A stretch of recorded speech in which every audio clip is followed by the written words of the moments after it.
बच्चों, जो भी बच्चे नीट की तैयारी कर रहे हैं, नीट या जेईई की तैयारी कर रहे हैं, स्पेशली उनके लिए एक बहुत ही बढ़िया, बेहतरीन और अलग तरीके का मैं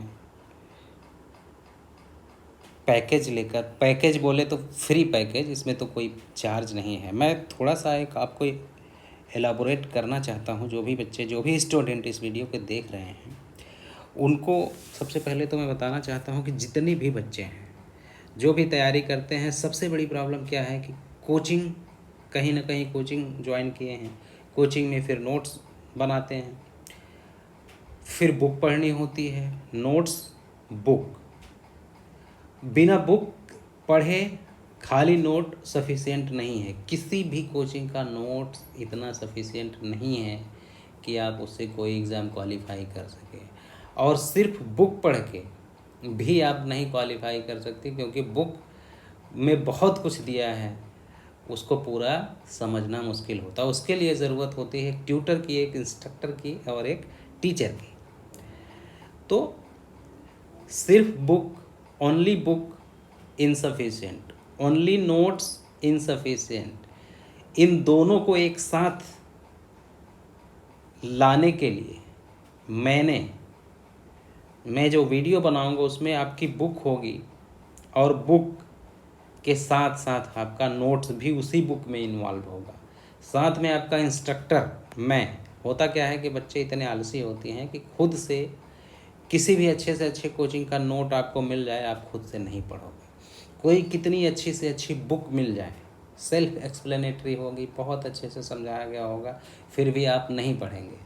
और इन दोनों के अलावा सबसे इम्पॉर्टेंट चीज़ क्या है कि क्वेश्चन बैंक। आप नोट्स भी पढ़ लिए, बहुत अच्छे कोचिंग की नोट्स, आप बुक्स भी बहुत अच्छी सी पढ़ लिए, दोनों अलग अलग जगह से। एक तो उनको कोरिलेट करना मुश्किल होता है, आधा टाइम तो आपका उसी में चला जाता है। फिर वो करने के बाद भी अगर क्वेश्चन बैंक आप प्रैक्टिस नहीं किए तो वो सब बेकार है, वो सब बेकार है। तो यहाँ पे मैं कोशिश ये करूँगा बेटा कि बुक भी आपकी होगी, और नोट, ये बुक एज ए नोट होगा आपका।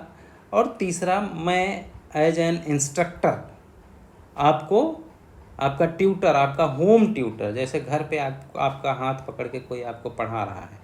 अब इसमें आपको कुछ भी मेहनत नहीं करना है, सिर्फ क्या करना है कि आँख, कान और दिमाग खोलकर देखना है। हाँ, जब क्वेश्चन बैंक की बारी आएगी, जहाँ क्वेश्चन की बारी आएगी, तो वहाँ पे थोड़ा सा आपको थोड़ा सा एक्टिविटी लाना पड़ेगा। आपको पेन और पेपर उठा के क्वेश्चन को सॉल्व करना पड़ेगा, और कुछ भी नहीं करना है, कुछ भी नहीं करना है सिवाय आँख कान तो खुला रहेगा ही, दिमाग भी आपको खोल के रखना पड़ेगा जब ये वीडियो आप देख रहे होंगे। ओके बच्चों, तो अभी हम इलेक्ट्रोस्टैट के पार्ट से स्टार्ट करते हैं। और इसमें क्या है कि एक बार में सब करते हुए चलेंगे। लास्ट में जो क्वेश्चंस आएंगे, जो इस बुक में दिए हैं क्वेश्चन को भी करेंगे। क्योंकि होता क्या है, बच्चे पढ़ तो लेते हैं, नोट्स पढ़ लेते हैं, बुक पढ़ लेते हैं, समझ लेंगे, फार्मूला याद हो जाएगा, लेकिन वो क्वेश्चन नहीं करते हैं, जो कि प्रैक्टिस नहीं हो पाती है। और प्रैक्टिस नहीं होता है तो फिर वो कभी भी एग्ज़ाम में आप क्वेश्चन नहीं कर पाओगे। ठीक है बच्चे, तो हम इसी सीक्वेंस में, इसी लय को आगे बढ़ाते हुए हम कोशिश करेंगे। क्योंकि दूसरा फ़ायदा क्या है, जो भी कोचिंग या बुक्स आप पढ़ते हैं, कोई भी कोचिंग पढ़ रहे हैं, वहाँ कभी भी सब्जेक्ट पूरा आपका कंप्लीट नहीं होता, टॉपिक कंप्लीट नहीं होता, कुछ ना कुछ छूट जाता है। ओके बच्चों, तो हमारी कोशिश यही है कि सब कुछ करते हुए चलेंगे। बुक भी यहीं, नोट भी यहीं, ट्यूटर भी आपके साथ होगा, आपका हाथ पकड़ के आपको पढ़ा रहा होगा, बस आपको खोल के रखना है दिमाग। ठीक है, तो हम यहाँ पे electric charge and electric field के बारे में बताएंगे बेटा। तो यहाँ पे आपको समझना पड़ेगा। मैं क्या करूँगा, यहाँ पे पढ़ते हुए चलूँगा, सारी लाइन टू लाइन नहीं पढ़ूँगा, क्योंकि सब कुछ लाइन टू लाइन पढ़ने में क्या है कि बहुत टाइम जाएगा। मैं बस बताते हुए चलूँगा, जहाँ पे कॉन्सेप्ट वाली चीज़ें हैं वहाँ पे समझाते हुए चलूँगा, और आपको फार्मूले जो याद करने हैं उस पर जोर दूँगा। इंस्ट्रक्टर का काम ही यही है कि आपको रास्ता दिखाए। रास्ता तो बना हुआ है, रास्ता हम बनाएंगे नहीं, रास्ता तो बना हुआ है। उस पर आपको कैसे चलना है ये हम आपको बताएंगे। ओके, तो इसका सबसे बड़ा एडवांटेज क्या रहेगा इस वीडियो का, इस तरह के वीडियोज़ के, कि आपको कोई भी चीज़ ना तो छूटेगी, किसी भी तरह से इनकम्प्लीटनेस की फीलिंग नहीं आएगी। आपको 50% कॉन्फिडेंट तो ऐसे ही आ जाएगा कि आपका सब कुछ पढ़ा हुआ है। ठीक है बेटा, तो ये बहुत इम्पॉर्टेंट है। तो हम यहाँ पे शुरू करते हैं। तो सबसे पहले है इलेक्ट्रिक चार्ज। इलेक्ट्रिक चार्ज है बेटा, यहाँ पे मैं आपको इलेक्ट्रिक चार्ज के बारे में, अब जैसे इसका अब आपके कंपटीशन के एग्ज़ाम में कहीं इलेक्ट्रिक चार्ज के बारे में कोई डेफिनेशन तो पूछने वाला है नहीं कि चार्ज क्या है। ठीक है, चार्ज के बारे में हमको पता है, पॉजिटिव होते हैं, नेगेटिव चार्ज होते हैं। पॉजिटिव चार्ज जाहिर सी बात है न्यूक्लियस में होते हैं, न्यूट्रॉन और प्रोटॉन, तो प्रोटॉन पे पॉजिटिव चार्ज होता है, और ऑर्बिट में जो एटम के चारों ओर घूमते रहते हैं वहाँ पे नेगेटिव। अच्छा, इन चार्ज पार्टिकल जो इलेक्ट्रॉन या प्रोटॉन हुए बेटा, इनका अपना मास होता है, तो इसलिए चार्ज पार्टिकल एक जगह से दूसरे पर कहीं अगर चार्ज ट्रांसफ़र हो रहे हैं तो इसका मतलब उनका कुछ मास भी ट्रांसफ़र हो रहा होगा। ठीक है, अब कहीं पे चार्ज एक से दूसरे पे चले गए तो जिस पे से निकले वहाँ का मास भी कुछ कम हो जाएगा। अब इलेक्ट्रॉन और प्रोटॉन का मास कितना होता है, एक इलेक्ट्रॉन का द्रव्यमान कितना होता है, एक प्रोटॉन का भी, ये सब आपको पता होना चाहिए। ठीक है, तो बेटा फिर आता है अगली बारी कंडक्टर और इंसुलेटर। ये देखिए, कंडक्टर और इंसुलेटर, ये भी हमें पता है कंडक्टर और इंसुलेटर क्या है बेटा।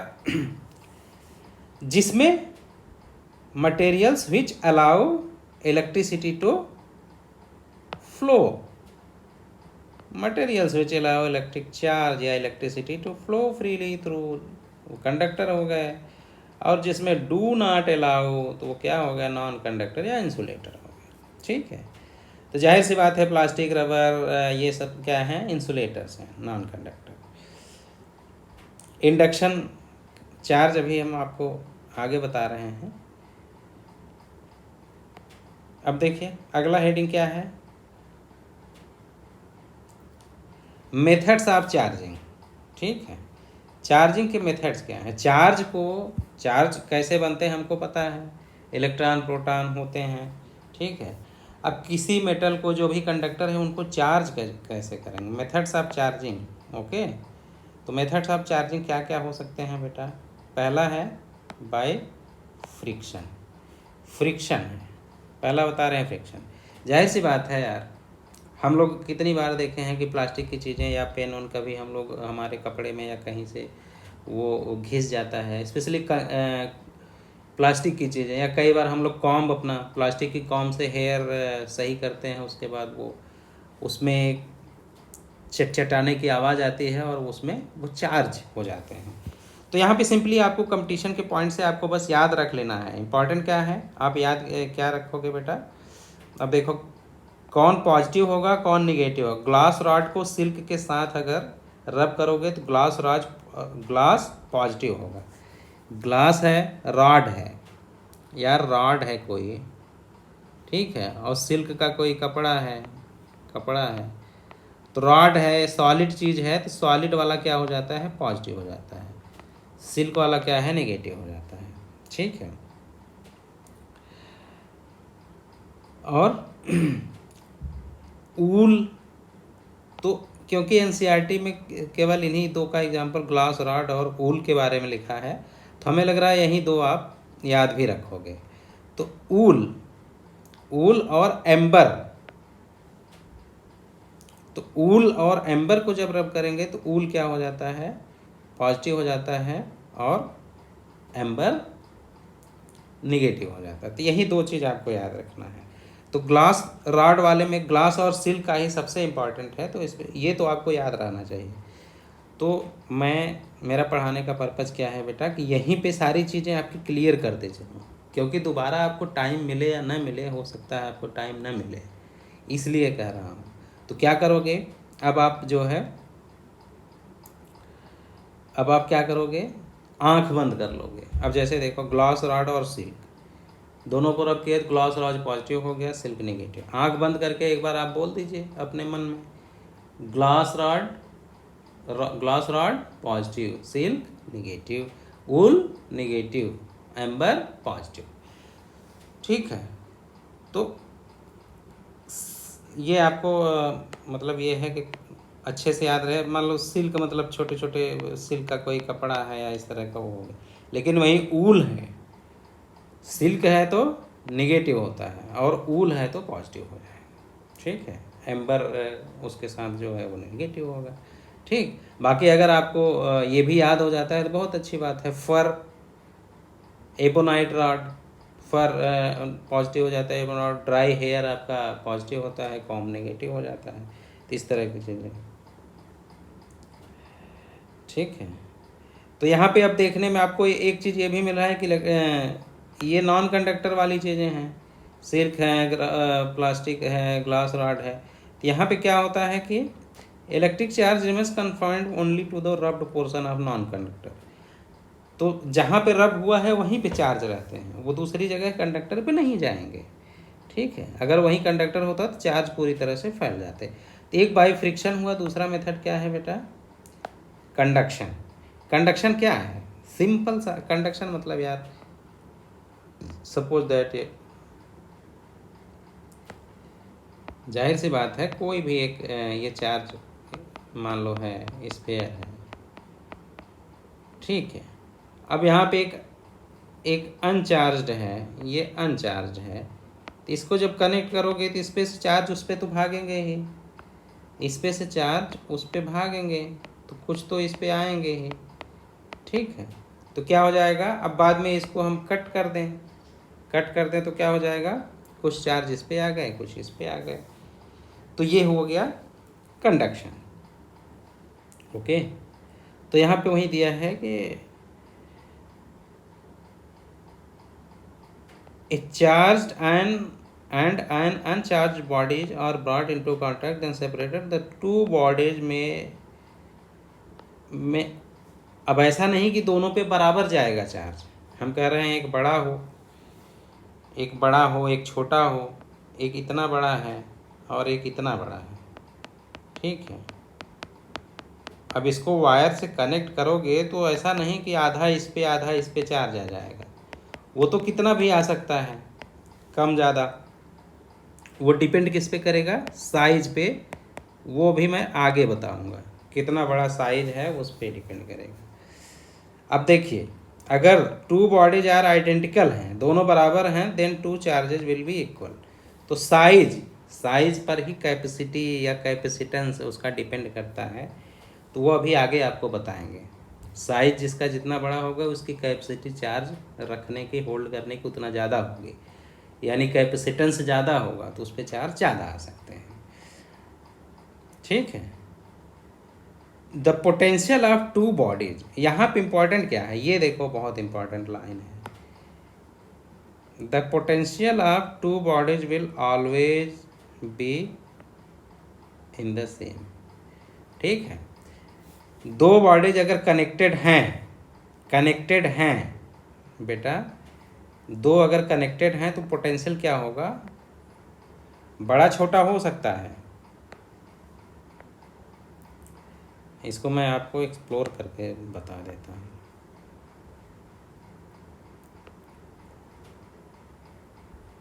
एक मिनट,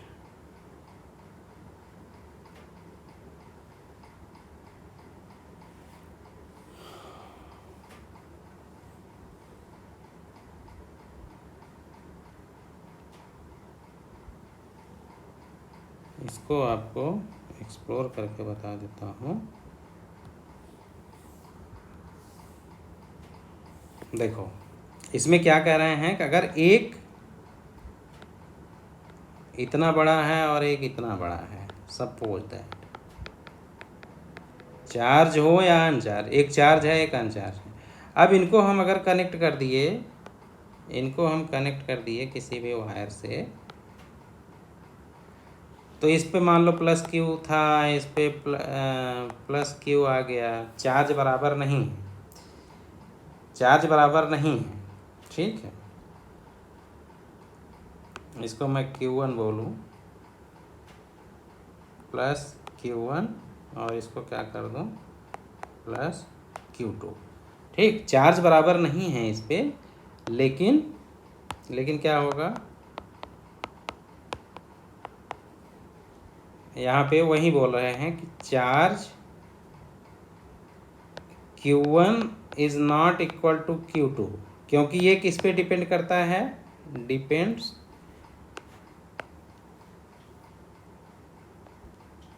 डिपेंड्स ऑन साइज। ठीक है, लेकिन V1 is equal to V2, ये आपको याद रखना है। अगर कनेक्टेड है तो पोटेंशियल क्या होगा, बेटा, इक्वल होगा। यही ये कहने का कोशिश कर रहा है, इसमें यही बताया गया है। ओके, अब देखो तीसरा मेथड क्या है, इंडक्शन मेथड क्या है बेटा। अब कोई चार्ज, जैसे ये रॉड है, ये चार्ज्ड रॉड है, ये देख रहे होंगे आप, ये चार्ज रॉड है। अब इसमें प्लस चार्ज हैं, तो प्लस चार्ज किसी मेटल के पास लाओगे तो इसमें जो इलेक्ट्रॉन्स, फ्री इलेक्ट्रॉन्स होंगे इधर की तरफ आएंगे, तो इसमें इधर की तरफ ये आए। अब क्या किए कि जब इसके इलेक्ट्रॉन सब इधर की तरफ आ गए तो इसके जो पॉजिटिव चार्ज इधर रह गए। पॉजिटिव चार्ज न्यूक्लियस में होते हैं, वो तो जा सकते नहीं, तो वो प्लस यहाँ पे बचा रहा। और इसको जैसे ही अर्थ से कनेक्ट कर देंगे तो क्या हो जाएगा, अर्थ से जितना प्लस चार्ज है उतना इलेक्ट्रॉन इस पर और भाग के आ जाएंगे।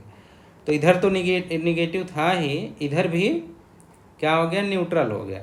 जितने प्लस थे उतना इलेक्ट्रॉन आ गए तो इसको न्यूट्रल कर दिए, तो कुल मिला के इधर का सब जीरो हो गया और इधर इतने इलेक्ट्रॉन थे। अब इसको यहाँ से हटा दें, ठीक है, इसको यहाँ से हटा दें, तो क्या रह जाएगा लास्ट में, इस पे जो इलेक्ट्रॉन बचे थे अब वो इक्वली जो है चारों तरफ फैल जाएंगे, ठीक है। तो ये चार्ज इंडक्शन हो गया। ओके बेटा,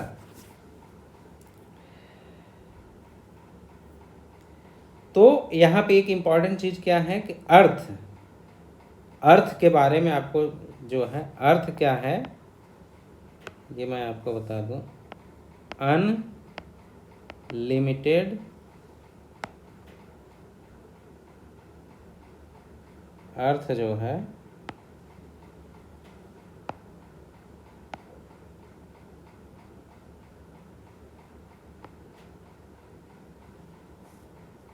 ये थोड़ा हमारा पेन का थिकनेस ज़्यादा है। अनलिमिटेड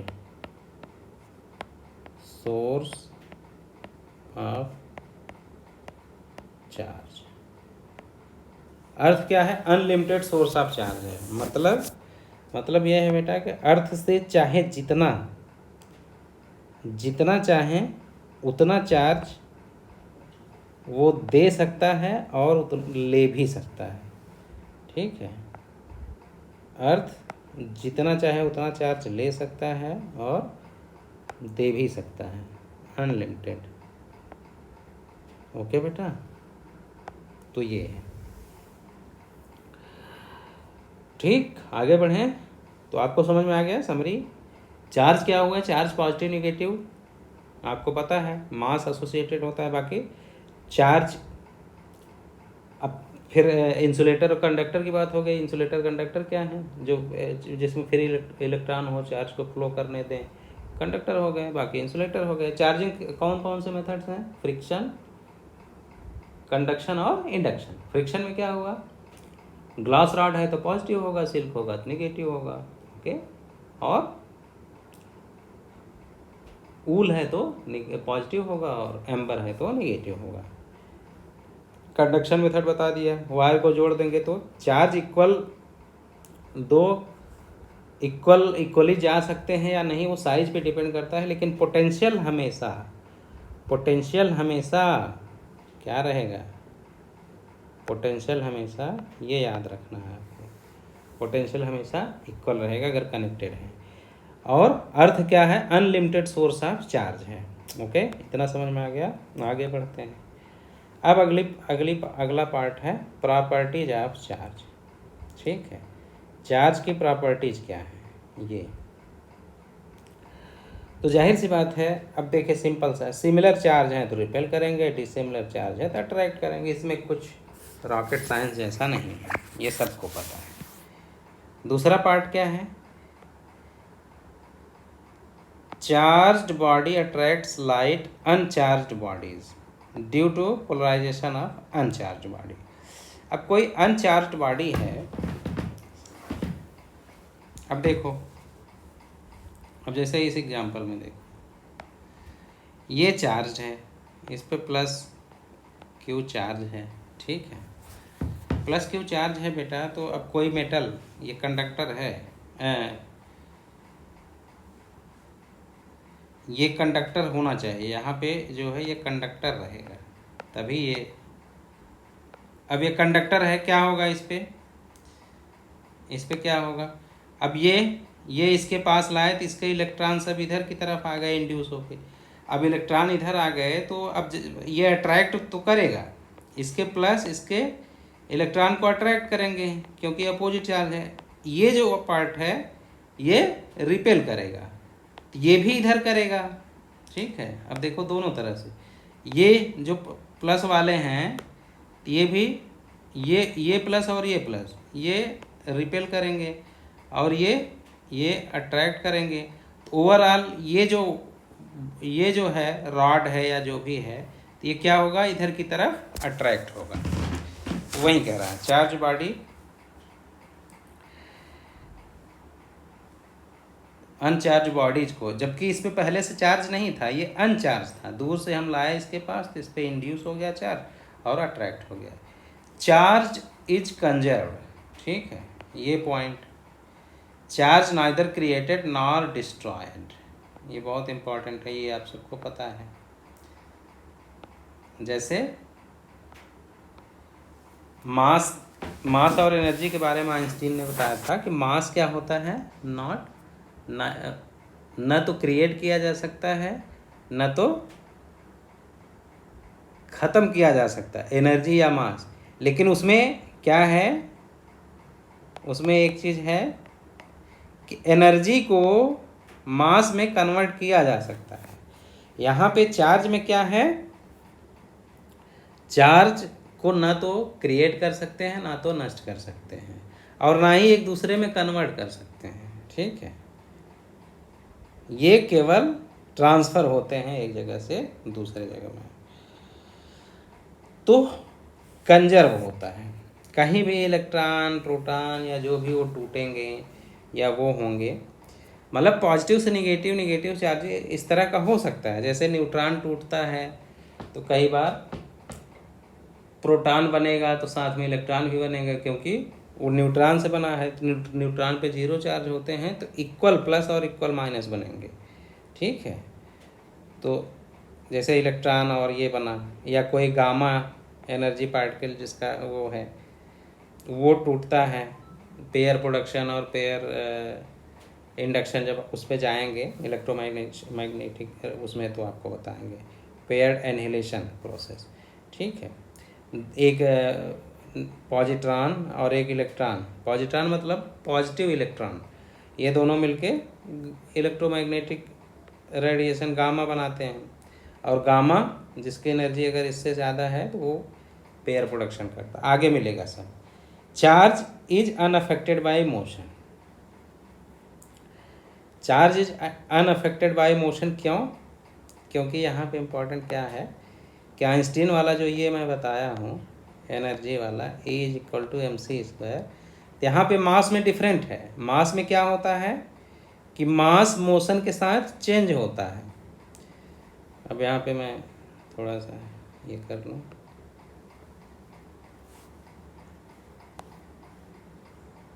देखो मास क्या होता है, एक तो आइंस्टीन का जो है ब्लैक ब्लू आइंस्टीन का एक तो ये है कि E is equal to mc², black ही लेता हूँ। ठीक है, मास और एनर्जी एक दूसरे में बदल सकते हैं।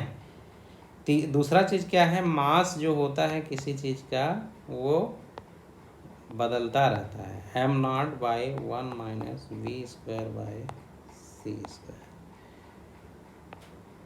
ये रूट में रहेगा। ठीक है, कोई भी पार्टिकल हो, छोटा हो या बड़ा हो, उसका मास वेलोसिटी के साथ बदलता है। ये रेस्ट मास है, ये क्या है, रेस्ट मास। जब वो रुका हुआ है तो उसका द्रव्यमान अलग है, लेकिन जब वो चल रहा है वी वेलोसिटी से, सी लाइट की वेलोसिटी है, तो उसका मास चेंज होता रहता है। चार्ज में ऐसा नहीं है, चार्ज में ऐसा नहीं है। ठीक है बेटा, तो चार्ज के केस में ऐसा नहीं है, इसीलिए कहता है अनअफेक्टेड बाय मोशन। ओके, इसको हटा ही देते हैं, सॉरी, चार्ज जो है unaffected bye motion. Quantization of charge, quantization का मतलब चार्ज जो है एक पूर्ण संख्या रहेगी। चार्ज क्या है, Q is equal to n e. E क्या होता है, ई होता है इलेक्ट्रॉन का चार्ज, जो होता है 1.6 इंटू 10⁻⁹। तो ई एन यहाँ क्या रहेगा, एन बोले तो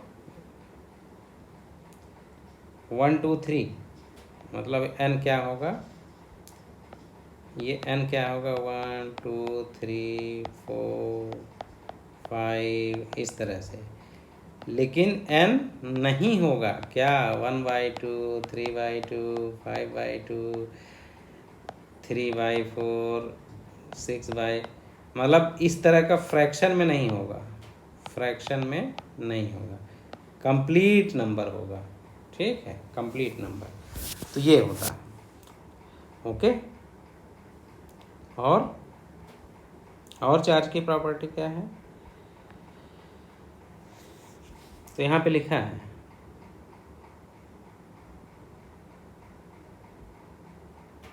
तो ये 2E/3 इस तरह का ये सब नहीं हो सकता है। ओके, तो क्या हम लोग देखें, अट्रैक्ट करेंगे, रिपेल करेंगे, सिमिलर हैं तो कंजर्व होगा, unaffected bye motion, quantization of charge. ठीक है, यहाँ पे एक दो चीज़ें और नहीं दिया है, हम यहाँ पे बता देना चाहते हैं आपको, प्रॉपर्टी में ही है, चार्ज की प्रॉपर्टी में ही। मोशन ऑफ चार्ज, जैसे 5 पॉइंट हो गया, फिर छठा पॉइंट हम इसमें कर दें 6, motion of charge. Motion of charge में क्या है, अगर यूनिफॉर्म वेलोसिटी है, यूनिफॉर्म वेलोसिटी, तो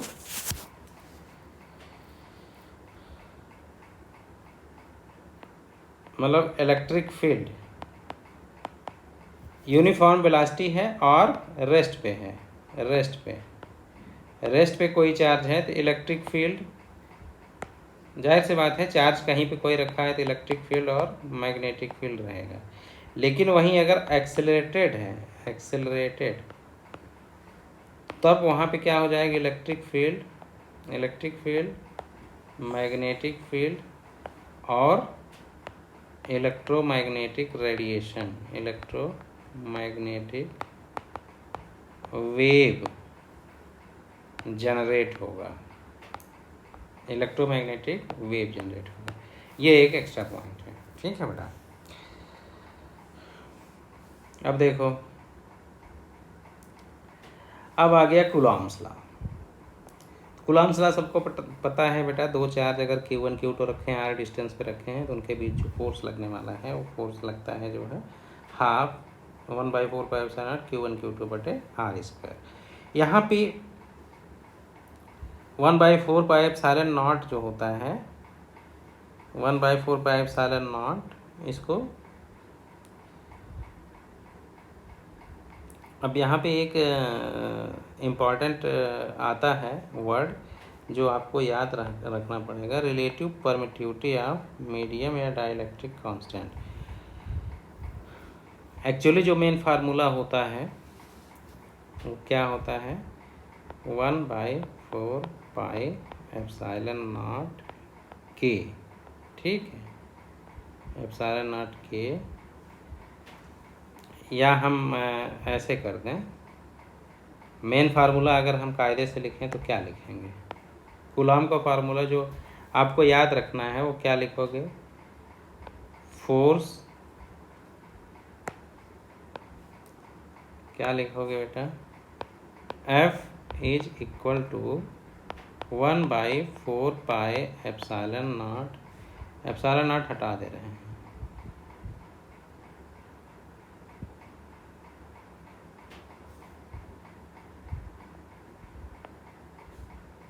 क्योंकि एप्सिलॉन नॉट तो हम एयर के लिए यूज करते हैं ना, तो हम क्या करेंगे 1/4 पाई एप्सिलॉन, ठीक है, एप्सिलॉन इंटू Q1 Q2 बटे R स्क्वायर, ठीक है। ये मेन फार्मूला है। हमको क्या याद रखना है, 1/4 pi epsilon not into Q1 Q2, दिख रहा है, और अच्छे से लिख दें, रुक जाओ, अच्छे से लिख दें। तो कूलॉम का फार्मूला क्या लिखना है आपको, देखो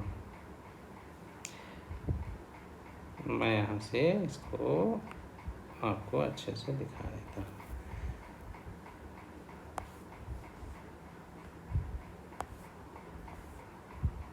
कूलॉम फार्मूला जो लिखना है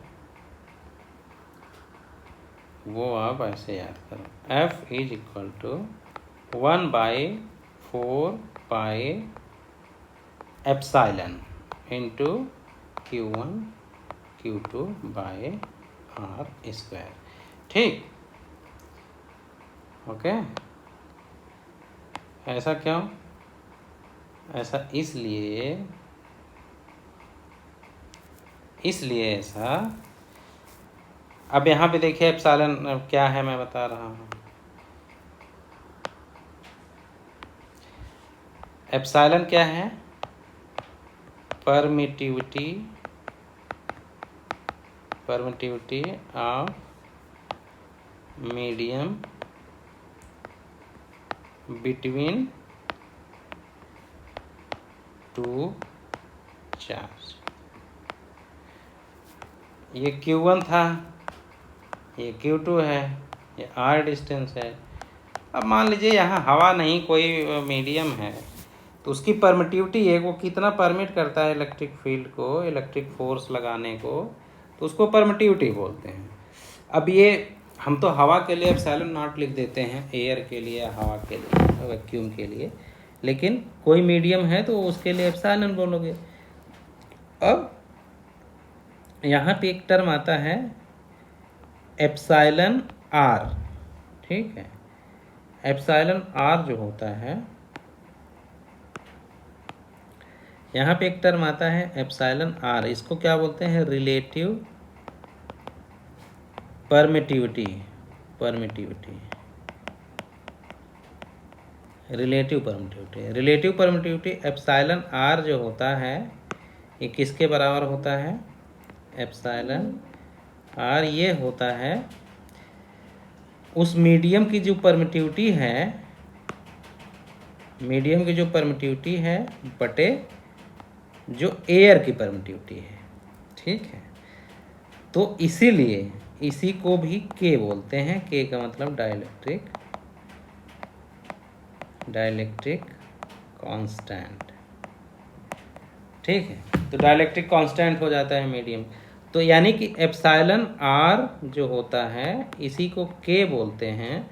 और कोई, अब यहाँ से हमें देखो ये निकालना हुआ, उस मीडियम का एप्सिलॉन परमिटिविटी निकालना हुआ यहाँ से, ये तो ये किसके बराबर हो जाएगा, एप्सिलॉन नॉट इंटू के, ठीक है। तो यहाँ पे हमें ये ध्यान में रहना चाहिए कि ई लिख तो दिए हैं, तो ई की जगह पे हम और क्या लिख सकते हैं, एप्सिलॉन नॉट इंटू के। ठीक है, तो यहाँ पे एक ये फार्मूला आप और याद रख लोगे कि ई की जगह पे लिखोगे एप्सिलॉन नॉट ए, ई नहीं मतलब एप्सिलॉन जो भी ये फार्मूला। तो अगर यहाँ पे ये जो एप्सिलॉन नॉट है बेटा,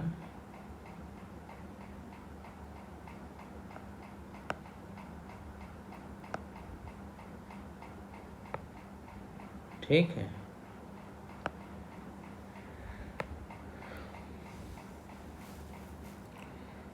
ये जो एप्सिलॉन नॉट है, एक मिनट, हाँ ये जो एप्सिलॉन है इसकी जगह आप क्या लिख सकते हैं, एप्सिलॉन नॉट के लिख देंगे। तो एप्सिलॉन नॉट के लिख देंगे तो एप्सिलॉन नॉट मतलब एयर का हो गया और के उस मीडियम का हो गया। तो वैल्यू जो है आपकी, और हमें पता है कि 1/4 पाई एप्सिलॉन नॉट के, 1/4 पाई एप्सिलॉन, तो मतलब फाइनल फार्मूला है। इसको और क्या लिख सकते हो, ऐसे भी लिख सकते हो, क्या, F इज इक्वल टू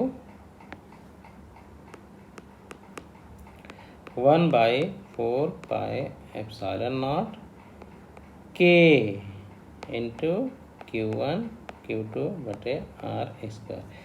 तो ये भी एक फार्मूला लिख सकते हैं, सेम ही है, वही है, वहाँ पे एप्सिलॉन नॉट की जगह पे ये लिख दिया। ठीक, तो ये हो गया बेटा। कोई डाउट है इसमें? तो ये दो चीज़ें आपको याद रखनी चाहिए, ये और ये। ओके, चलो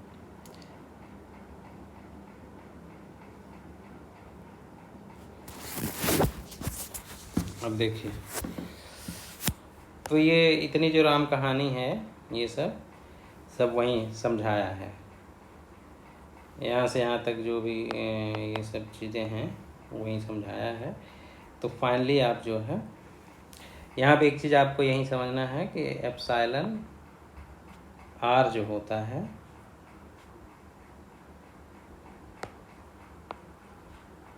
एप्सिलॉन आर जो रिलेटिव परमिटिविटी होती है उसी को के बोलते हैं, और वो बराबर किसके होता है, उस मीडियम का एप्सिलॉन डिवाइडेड बाय एयर का एप्सिलॉन।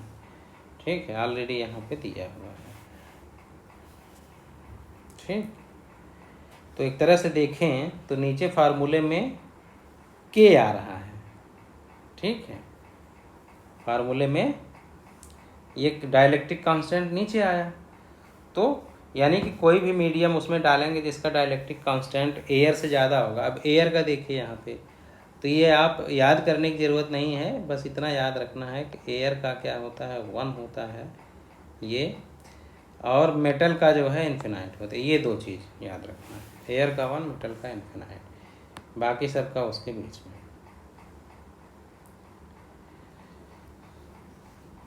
ठीक है, तो ये डाइलेक्ट्रिक के बारे में हो गया। अब यहाँ पे बता रहे हैं difference between electrostatic force and gravitational force. जाहिर सी बात है बेटा, इलेक्ट्रोस्टैटिक फोर्स क्या होते हैं, स्ट्रांगर होते हैं, अट्रैक्टिव रिपल्सिव हो सकते हैं, depend on nature medium between charge. Gravitational क्या होते हैं, बहुत वीक होते हैं, ओनली अट्रैक्टिव होते हैं, मीडियम पे डिपेंड नहीं करते। Vector form of Coulomb's law. अब जाहिर सी बात है फोर्स क्या है, एक वेक्टर क्वांटिटी है। तो जितना भी, अभी देखो यहाँ कितने चार्ज रखे हैं, यहाँ पे देखिए ढेर सारे चार्ज रखे हैं, Q1 Q2 Q3 Q4 Q5 Q6 Q7, ये सब जो हैं तो सब चार्ज, मतलब किसी एक पे अगर चार्ज की बात करें, जैसे मान लो Q2 पे कितने फोर्स लग रहे हैं, तो Q2 के चारों ओर जितने चार्ज हैं, अब जैसे Q1 लगाएगा, Q3 लगाएगा, Q4 लगाएगा, Q5 लगाएगा, सब लगाएंगे, तो जो भी नेट फोर्स निकालना होगा तो वेक्टर के हिसाब से निकलेगा। अगर प्लस प्लस हैं तो इधर लगाएगा, कोई निगेटिव है तो अट्रैक्ट करेगा। तो इस तरह से जो भी आएंगे तो फाइनली उन सब का क्या कैसे करोगे, वेक्टर सम। क्या निकालोगे, वेक्टर सम ऑफ फोर्स है। ठीक है, रिजल्टेंट तभी निकलेगा जब वेक्टरली उसको जोड़ के निकाला। ओके बेटा, तो ये अलग अलग चार्ज हैं। अब बता रहे हैं force for continuous charge distribution. वही बात वही है जो मैं आपको बता रहा हूँ। अब इसमें क्या है कि जैसे ये रैंडम चार्ज थे, ठीक है, ये डिस्क्रीट चार्ज थे, अभी क्या थे, डिस्क्रीट चार्ज ऐसे हैं। अब जो है चार्ज डिस्ट्रीब्यूशन अलग अलग, मान लीजिए किसी रॉड पे है, किसी उस पे है, तो उसकी वजह से फोर्स, तो वो डिपेंड करता है कि चार्ज डिस्ट्रीब्यूशन किस पे है, किस तरह के शेप साइज पे है, स्फीयर पे है, रॉड पे है, किस पे है, तो उन सब के अकॉर्डिंग जो है वो होता है। अब यहाँ पे चार्ज डिस्ट्रीब्यूशन जो है ये इम्पॉर्टेंट है, चार्ज डिस्ट्रीब्यूशन। तो यहाँ पे 3 टर्म यूज होते हैं। एक होता है वॉल्यूम चार्ज डिस्ट्रीब्यूशन, एक होता है सरफेस, और एक लीनियर। तो आपको खाली ये याद रखना है बेटा कि कोई भी कंडक्टर है, पूरे वॉल्यूम में अगर चार्ज निकालें हम, जैसे मान लो क्यू चार्ज है, टोटल चार्ज क्या है, Q, uniformly distributed through a volume, the charge per unit volume जो चार्ज है उसको क्या बोलते हैं, रो। ये देखो ये रो है, ठीक है। इसी तरह सरफेस चार्ज डिस्ट्रीब्यूशन, उसको सिग्मा बोलते हैं, total charge divided by total surface area. और लीनियर चार्ज डिस्ट्रीब्यूशन, इसको लैम्डा बोलते हैं, टोटल चार्ज डिवाइडेड बाय लंबाई, कंडक्टर की लेंथ। ये इन सब में कंडीशन क्या है, यूनिफॉर्मली डिस्ट्रीब्यूट होना चाहिए, ठीक है, यूनिफॉर्मली। ऐसा नहीं कि अब कोई रॉड है, अब आप कह दिए भाई ये एक रॉड है, ठीक है, इधर चार्ज ऐसे ऐसे हैं और इधर ऐसे हैं, तो इसका जो है लैम्डा निकालोगे तो इसका लैम्डा नहीं निकल पाएगा, इसका लैम्डा नहीं निकल पाएगा। क्यों? क्योंकि यूनिफॉर्म चार्ज डिस्ट्रीब्यूशन नहीं है। ओके, इधर ज़्यादा है इधर कम है, तो इसका नहीं, तो सबके लिए यूनिफॉर्म होना चाहिए। ओके,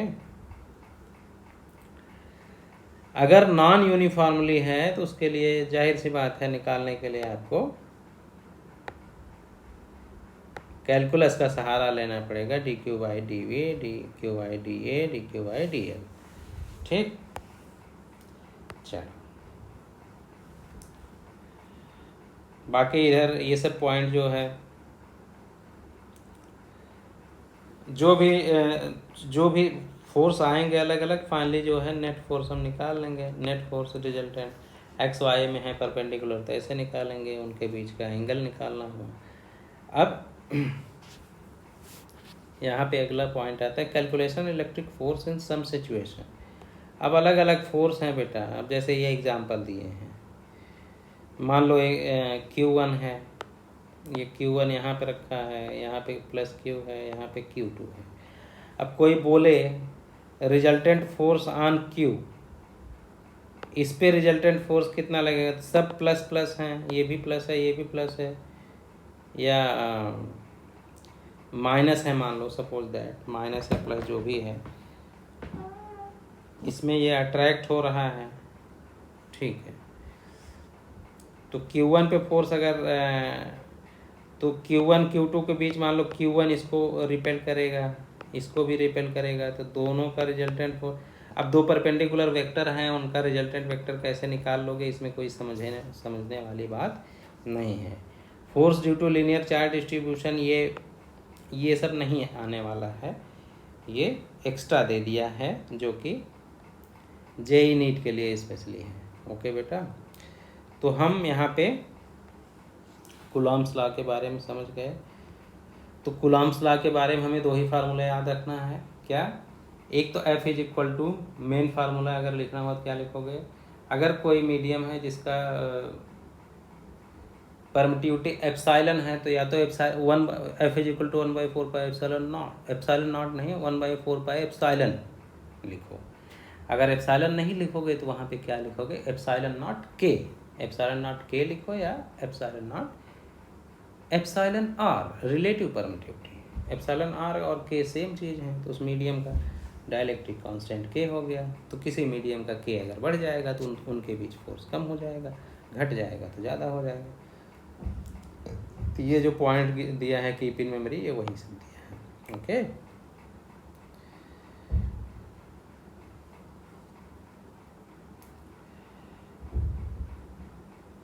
ओके बेटा, तो वहाँ पे ज़्यादा कुछ है नहीं।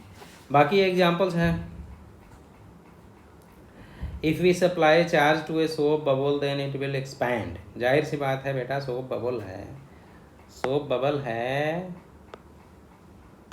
कोई सोप बबल है, इस पर चार्ज डालोगे तो चार्ज क्या होगा, चार्ज चारों तरफ जाएगा बेटा, तो वो एक दूसरे को क्या करेंगे, रिपेल करेंगे ना, एक दूसरे को। सब ये भी माइनस, ये भी या प्लस ही है, प्लस है, प्लस प्लस हैं, तो चारों तरफ बढ़ जाएंगे वो, तो क्या करेंगे, रिपेल ही तो करेंगे, तो वो क्या होगा, एक्सपैंड करेगा। ठीक है, ये क्वेश्चन आया हुआ है नीट में, आई थिंक 2022 में ही ये आया हुआ है, 2022 में आया है, मुझे याद है 2022 का क्वेश्चन है। सोचो, यहीं से आ गया, सोचिए, खुद से सोचिए, नीट 2022 का है ये क्वेश्चन। चलो, calculate the net charge on substance containing इतना इलेक्ट्रॉन कॉम्बिनेशन ऑफ इतना प्रोटॉन और इलेक्ट्रॉन। यार नेट चार्ज है, इतने इलेक्ट्रॉन हैं और इतना इलेक्ट्रॉन प्लस इतना प्रोटॉन। अब प्रोटॉन, एक प्रोटॉन प्लस एक इलेक्ट्रॉन माइनस, इन दोनों को मिला दोगे तो क्या हो जाएगा, 0 हो जाएगा। तो जितने प्रोटॉन हैं उतने, जितने न्यूट्रॉन टोटल हैं, सॉरी जितने टोटल प्रोटॉन हैं और जितने इलेक्ट्रॉन हैं, उनमें से जितना बराबर है उतना तो न्यूट्रल हो जाएंगे, बाकी एक्स्ट्रा जो बचेगा उसी का चार्ज निकालना है। और हमें पता है एक पर कितना चार्ज होता है, एक इलेक्ट्रॉन या प्रोटॉन पे इतना होता है, तो जितना रहेंगे उतने से मल्टीप्लाई कर दोगे। अब देखो ये एग्जाम्पल 3 वाला, 2 proton in A molecule separated by distance इतना है, पॉइंट इलेक्ट्रोस्टेट 4। भाई प्रोटॉन पे चार्ज कितना है, ठीक है, चार्ज पता है, दोनों के बीच डिस्टेंस पता है, 1/4 पाई एप्सिलॉन नॉट की वैल्यू आपको पता रहनी चाहिए। ये कोई इसमें ऐसा नहीं है कि 1/4 पाई एप्सिलॉन नॉट जो कि एयर के लिए, इसकी वैल्यू कितना होती है, 9 × 10⁹ ये याद रहना चाहिए। एग्जामिनर या नीट का जो पेपर सेटर होता है वो मान के चलता है कि कुछ चीज़ें आपको याद हैं, कई बार एग्जाम में क्वेश्चन दे देता है और इसकी वैल्यू नहीं देगा तो आपको अपने से रखना पड़ेगा। ठीक है, चलो, when a piece of polythene rubbed with whole charge of इतना developed on polythene, what is the amount of mass which है। अब यार इतना चार्ज आ गया, चार्ज किसकी वजह से आया होगा, इलेक्ट्रॉन की वजह से आया होगा। चार्ज किसकी वजह से आया है, इलेक्ट्रॉन की वजह से आया है, इलेक्ट्रॉन ही तो भागता है इधर से उधर। और एक इलेक्ट्रॉन का मास आपको पता है, तो इतना अगर इलेक्ट्रॉन भाग गए हैं, ठीक है, पॉलीथीन को ऊल से रगड़े हो, ठीक, तो ऊल पे क्या आएगा, पॉजिटिव, और पॉलीथीन पे निगेटिव जाएगा। तो निगेटिव मतलब इलेक्ट्रॉन ऊल से भागे हैं पॉलीथीन पे, तो पॉलीथीन पे इलेक्ट्रॉन, तो इतने इलेक्ट्रॉन भागे हैं और एक इलेक्ट्रॉन का मास आपको पता है कितना है, 9.1, इधर देखो लिखा है ये 9.1 × 10⁻31 kg। तो इस तरह के छोटे छोटे एग्जाम्पल हैं बेटा, ये आपको पता होना चाहिए। 2 नेगेटिव एग्जाम्पल 5 में 2 negative charges unit micrometre each and positive Q place लेंगे at what position and what value of Q will be system be in equilibrium, check whether it is stable, unstable और neutral. यार ये बहुत important question है। तो इसमें क्या है कि पहले तो आपको ये देखना पड़ेगा कि सिस्टम इक्विलिब्रियम में हो, इक्विलिब्रियम में होने के लिए क्या होगा कि नेट फोर्स किसी भी दो चार्जों सारे जो चार्ज होंगे या इसी पे किसी एक पर आप उठा के देखो, उस पे नेट फोर्स क्या होना चाहिए, 0। ठीक, नेट फोर्स 0 होना चाहिए। तो अब जैसे ये हुआ तो दोनों पे अलग अलग फोर्स जो लगेंगे, अब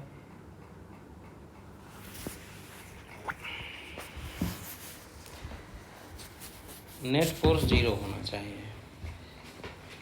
अब यहाँ पे इम्पोर्टेंट ये है कि जो ए और बी इन दोनों की वजह से इस पे फोर्स, मान लो ये इधर, अब देखो ये निगेटिव है, ये पॉजिटिव है, ये नेगेटिव है, तो इन दोनों के बीच अट्रैक्शन का फोर्स लगेगा। ठीक है, ये सपोज दैट अट्रैक्ट कर रहा है, ठीक, और ये भी अट्रैक्ट कर रहा है। ओके, तो Q तो इक्विलिब्रियम में रहेगा, लेकिन इन दोनों का क्या होगा, A जो है ये क्या करेगा, इसकी वजह से इस पे क्या होगा, इसकी वजह से ये भी माइनस है, ये भी माइनस है, तो इसको रिपेल करेगा। क्या करेगा, रिपेल करेगा। इसको क्या करेगा बेटा, रिपेल करेगा। ठीक, और ये क्या करेगा, इसको क्या कर रहा है, रिपेल ही कर रहा है। सॉरी, रिपेल बोले तो अट्रैक्ट करेगा ये उसको, ये वाला तो अट्रैक्ट करेगा ना बेटा। ये प्लस है, ये माइनस है, तो इसको अट्रैक्ट करेगा। इधर भी मैंने उल्टा रख दिया, ये अट्रैक्ट करेगा। तो हम इक्विलिब्रियम के लिए जाहिर सी बात है, मान लो बी को ही देख लें, बी को देखें या ए को देख लें। बी पर देखें तो बी के चारों तरफ दो चार्ज हैं, एक ये क्यू है प्लस क्यू, एक -1। तो -1 इसको क्या कर रहा है, रिपेल कर रहा है। प्लस क्यू क्या कर रहा है, अट्रैक्ट कर रहा है। तो बी इक्विलिब्रियम में है या नहीं, इक्विलिब्रियम होने का मतलब इक्वल एंड अपोजिट फोर्स होने चाहिए, इक्वल एंड अपोजिट फोर्स, तभी तो नेट फोर्स 0 होगा। इक्वल एंड अपोजिट या एफ नेट बराबर 0 ये होना चाहिए। तो अब डिस्टेंस को हम आर्बिट्री डिस्टेंस मान लेते हैं। ये मान लिया x1 है, ये x2 है। तो पहले पर फोर्स क्यू पे अगर हम देखें, क्यू पे इस पे भी फोर्स इसकी वजह से इधर लग रहा है, इसकी वजह से इधर लग रहा है। तो इन दोनों की वजह से इस पे दोनों का फार्मूला लिखोगे तो क्या लिखोगे, दिखा दें आपको। चलो,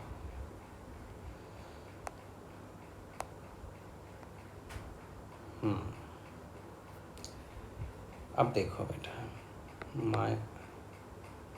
क्या बन गया है,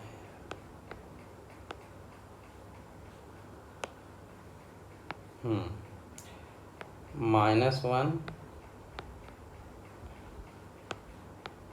ये डिस्टेंस है x1, यहाँ पे q है, इधर भी -1 x2। ठीक, अब देखो हम इसकी अगर ये a है, ये b है, ठीक। अब ये इसको क्या करेगा, ये इसको अपनी तरफ अट्रैक्ट करेगा।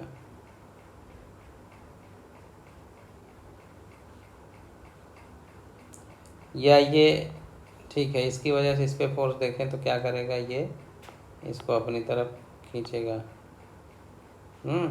और ये इसको अपनी तरफ खींचेगा।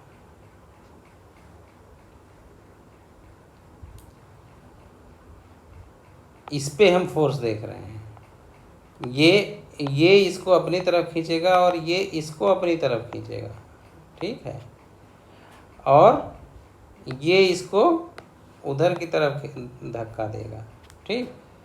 तो ये है कि हमें टोटल फोर्स, अब कोई भी दो अगर इक्विलिब्रियम में है, अब जैसे हम इस पे नेट फोर्स देखें, इस पे नेट फोर्स इसकी वजह से लगेगी, इसकी, तो क्या एफ ए की वजह से क्या लगेगा, 1/4 पाइप एप्सिलॉन नॉट को हम कांस्टेंट लिख देते हैं, कांस्टेंट, और -1/Q/x1²।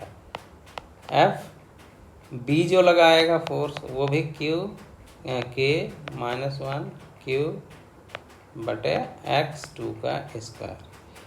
तो इस पे इक्विलिब्रियम के लिए f net on q should be 0, मतलब f a plus f b बराबर 0 होना चाहिए, यानी कि K-1Q/x1² प्लस K-1Q/x2² बराबर 0 होना चाहिए। समझ गए बेटा? इसमें से अगर हम देखें तो क्या हो जाएगा, K-1Q ये कॉमन हो गया, 1/x1² प्लस 1/x2², ये बराबर 0 होना चाहिए, तो यानी कि 1/x1² प्लस 1/x2² बराबर 0। तो यहाँ से 1/x1² बराबर -1/x2², ठीक।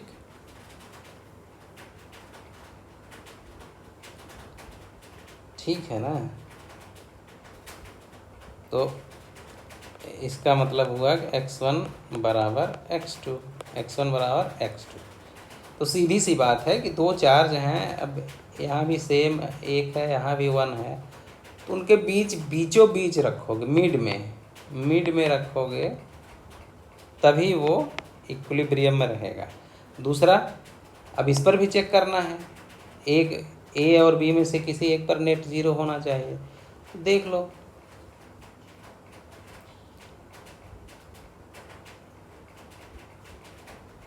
ठीक है,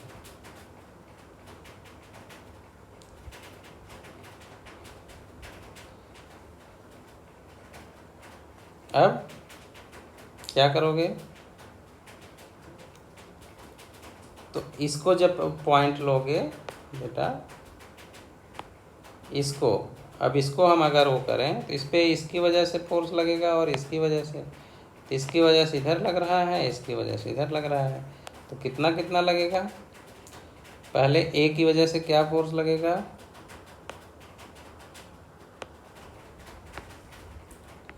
वह 1 क्या बार के ए की वजह से जो लग रहा है, K -1 into -1/x1 plus x2, distance ये हो गया ना, यहाँ से यहाँ तक, यहाँ से यहाँ तक पूरा x1 प्लस x2 हो गया, इसका है। और दूसरा फोर्स क्या हो जाएगा, Q की वजह से, Q इंटू -1/x2², ये भी 0 होना चाहिए, ठीक है। हमारा आंसर निकल चुका है, x कितना डिस्टेंस होना चाहिए, x1 बराबर x2, लेकिन हम इससे भी निकाल सकते हैं। अब इसके लिए क्या करोगे बेटा, अब देखो, K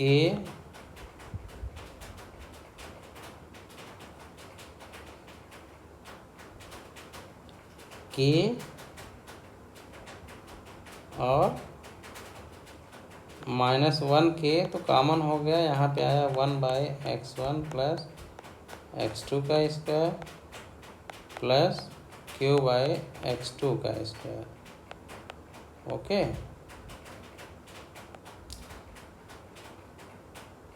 तो यहाँ से हमें डिस्टेंस,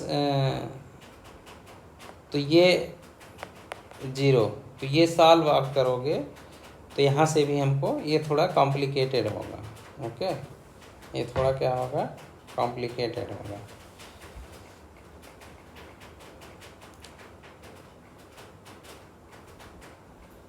और इससे क्या निकलेगा, इसमें देखो अब कॉमन में खाली माइनस के बाहर आ गया और यहाँ पे एक क्यू है और यहाँ पे, तो यहाँ पे हमें दोनों चीज़, मतलब हम इसमें दो क्वेश्चन बन गया है। अब यहाँ से आप क्यू भी निकाल सकते हो, क्यू कितना होना चाहिए ये आप निकाल सकते हो कि कैसे। अब x1 बराबर x2 रखोगे, x1 बराबर x2 यहाँ पे रख दोगे तो क्यू की वैल्यू निकल आएगी।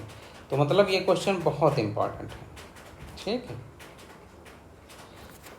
इसीलिए इस क्वेश्चन में देखिए दो चीज़ें पूछा है, एट व्हाट पोजीशन, मतलब एक क्वेश्चन हो गया, और and for what value of Q, दो क्वेश्चन हो गए। तीसरा क्वेश्चन क्या है, स्टेबल अनस्टेबल और न्यूट्रल। स्टेबल अनस्टेबल और न्यूट्रल के लिए हमें पता है, असल में इसमें जब इक्विलिब्रियम का एक अलग ही चैप्टर जब मैकेनिक्स में पढ़ाएंगे तो आपको बताऊंगा। इक्विलिब्रियम पे अभी जाएंगे तो उसमें stable unstable, double differentiation, single differentiation, d f by d x is equal to 0, और मैक्सिमा मिनिमा के बारे में वो डिटेल में जाएंगे तो वहाँ पे समझाएंगे। यहाँ पे बस इतना समझ लो कि स्टेबल इक्विलिब्रियम उसको बोलते हैं, जैसे ऐसे कोई चीज़ है यहाँ पे रखा हुआ है, इसको इधर ले जाके छोड़ोगे थोड़ा सा खिसका के तो फिर यहीं पे आ जाएगा, इधर ले जाके छोड़ोगे तो फिर यहीं पे आ जाएगा। लेकिन कोई ऐसे है, ऐसे रखा है, इसको इधर छोड़ोगे बॉल तो फिर वापस जाएगा, नहीं जाएगा, तो ये गिर जाएगा, इधर करो या इधर करो। और एक कंडीशन ये होती है, ठीक, इसको इधर करोगे तो उधर खिसक जाएगा, इधर करोगे तो इधर खिसक जाएगा। ये हुआ स्टेबल, स्टेबल, अनस्टेबल, और ये हुआ न्यूट्रल। अब इसमें से देखो, इसमें से किसी चार्ज को, सॉरी, ये जो चार्ज हैं इसमें से बीच वाले को ही मान लो खिसकाएं इधर। अब इसको थोड़ा सा इधर खिसका दें तो क्या होगा, इधर खिसकाओगे तो क्या होगा, ये इसको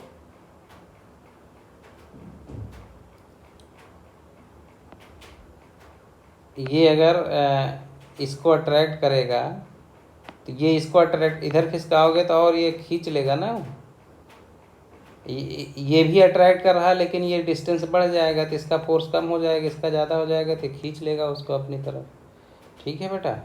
तो ये एक तरह से कौन सा इक्विलिब्रियम हुआ, कौन सा हुआ, अनस्टेबल हुआ। कैसा इक्विलिब्रियम हुआ, अनस्टेबल। तो ये क्वेश्चन मैंने इसलिए इस पर बहुत जोर दिया कि आप इस पर देखो, इसलिए यहाँ पे आंसर यहाँ पे दिया है, hence the equilibrium is unstable, खींचोगे तो गिर जाएगा, ठीक। तो ये हो गया। तो ये क्वेश्चन आप, ये आया हुआ है बहुत बार, क्वेश्चन में पूछा हुआ है, नीट IIT सब में पूछा हुआ है, ओके, इसलिए मैंने इस पर इतना जोर दिया। और एग्जाम्पल देखो, एग्जाम्पल ये देखो, एग्जाम्पल 6 में देखो, 4 identical point charges magnitude Q R placed at corner square side, find the net electrostatic force on any of the charge. यार किसी एक चार्ज पे नेट इलेक्ट्रोस्टैटिक फोर्स आपको बताना है, आइडेंटिकल पॉइंट्स हैं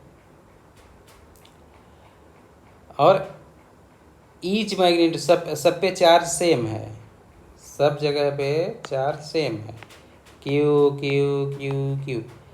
अब यार सब या तो प्लस प्लस होंगे या सब माइनस माइनस होंगे, जो भी है तो किसी एक पे मान लो सी वाले पे, तो ये अगर ये भी सेम चार्ज है तो इसको रिपल्सन देगा, इसको रिपल्सन देगा, ये भी रिपल्सन देगा। अब हमें क्या निकालना रहेगा, स्क्वायर का साइड, ठीक है। तो स्क्वायर का जो डिस्टेंस दिया है, स्क्वायर है तो चारों डिस्टेंस सेम होंगे। यहाँ पे दे दिया है corner of side A, side A सबका दिया है, ये ए। तो इधर वाले जो फोर्स हैं 1 2, इनका फोर्स तो निकाल लोगे। ये वाला जो फोर्स है ए जो लगाएगा सी पे, ये डिस्टेंस आपको निकालना है।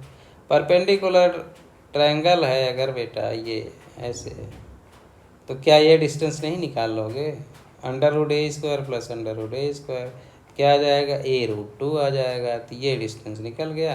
तो तीनों फोर्स अब निकाल लिया, निकाल के वेक्टरली उसको जोड़ दिए, फिर आपका फार्मूला, फिर आपका आंसर आ गया। फिर देखो electric force between 2 point charge small Q and, next example पढ़ रहा हूँ 7।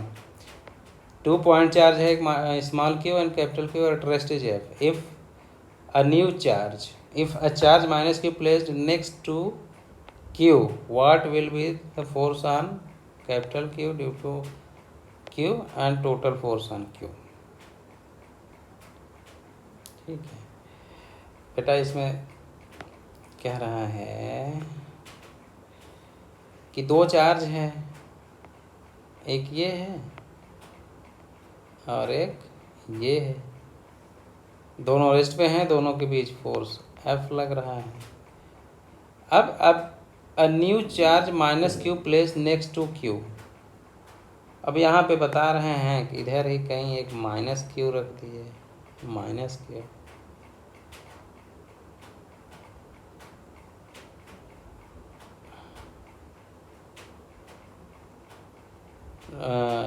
Place next to q, then what will be the force on q due to q। अब देखो क्वेश्चन क्या है, force on q due to q, इसकी वजह से इस पे चारों तरफ हम कितना भी चार्ज रख दें, Q1 Q2 Q3, तो ये इनका चार्ज इनका जो फोर्स होगा बाकी फोर्सों की वजह से फर्क पड़ेगा क्या। ये अपना फोर्स लगाएंगे, अपना लगाएंगे, अपना लगाएंगे और ये अपना लगाएंगे, तो इनका जो फोर्स इनकी वजह से लग रहा है वो तो लगेगा ही, टोटल फोर्स बदल जाएगा। टोटल फोर्स क्या होगा, बदल जाएगा। ठीक, ये Q है तो total force next to Q, मतलब ये है कि ये यहीं पे पास में ही रख दिए थे, ये इनके साथ ही रखा हुआ है यहीं पे। तो टोटल फोर्स इसकी वजह से जो लगेगा वो पॉजिटिव होगा और इसकी वजह से जो लगेगा नेगेटिव, मतलब ये रिपल्सन देगा तो अट्रैक्शन, क्योंकि अपोजिट चार्ज है। तो फाइनली नेट फोर्स इस पर क्या होगा, एक अगर खींचेगा तो एक रिपल करेगा, और चार्ज की वैल्यू सेम है, डिस्टेंस सेम है, तो नेट फोर्स विल बी 0। ठीक, ओके बेटा, तो इतना चीज़ आज समझ में आ गया आपको। अब आगे हम यहाँ से चालू करेंगे इलेक्ट्रिक फील्ड से। ये बहुत इंपॉर्टेंट पार्ट है इलेक्ट्रिक फील्ड वाला, इसको आप मिस नहीं कर सकते हैं। इलेक्ट्रिक फील्ड से इलेक्ट्रोस्टैटिक का पूरा सब कुछ इलेक्ट्रिक फील्ड ही है, इसको हम आगे कंटिन्यू करेंगे। और जो भी बच्चे नए हैं वो चैनल को सब्सक्राइब कर लें। चैनल का नाम उत्तम फिजिक्स बाय डॉक्टर उत्तम है और कंप्लीट पैकेज है आपका। लास्ट में अभी क्वेश्चन बैंक हम यहाँ पे जो आएगा और उसमें इतने क्वेश्चन करेंगे। इसके अलावा आपको न कहीं किसी का नोट पढ़ना है, न कहीं कोई बुक अलग से पढ़नी, कुछ भी नहीं पढ़ना है, सिर्फ यहीं पढ़ना है। मैंने बुक के लिए एनसीईआरटी को इसलिए नहीं चुना क्योंकि एनसीईआरटी की जो फिज़िक्स है वो भी कंप्लीट नहीं है। एनसीईआरटी की फ़िज़िक्स पढ़ के आप नीट या जेईई की तैयारी नहीं कर सकते, उसमें बहुत सारी चीज़ें नहीं दी हुई हैं जो कि नीट और जेईई में पूछा जाता है। उसका सिलेबस सिर्फ इंटरमीडिएट यानी 12th के एग्ज़ाम्स के लिए ही है। ओके, बायो और उन सब के बारे में नहीं बोल सकता, लेकिन फ़िज़िक्स के लिए वो इनकम्प्लीट है। ओके बेटा, और ये जो मैं पढ़ा रहा हूँ ये पूरी तरह से कंप्लीट है। ओके, तो नेक्स्ट वीडियो में हम मिलेंगे, फिर आगे कंटिन्यू करेंगे। और आप भी अपना काम करिए, पढ़िए। अब आपको यहाँ पे ज़्यादा मेहनत करने की ज़रूरत नहीं, बस वीडियो को देखते जाइए। खोलना क्या है, दिमाग, आँख और कान तो खुला रहना चाहिए, साथ में दिमाग भी खुला होना चाहिए। कई बार लोग देखते रहते हैं लेकिन ध्यान कहीं और रहता है, सुनते रहते हैं लेकिन ध्यान कहीं और रहता है। तो ध्यान भी आपका यहीं रहना चाहिए, जो आप देख रहे हो और जो सुन रहे हो। ओके बेटा, ठीक है, मिलेंगे नेक्स्ट वीडियो में।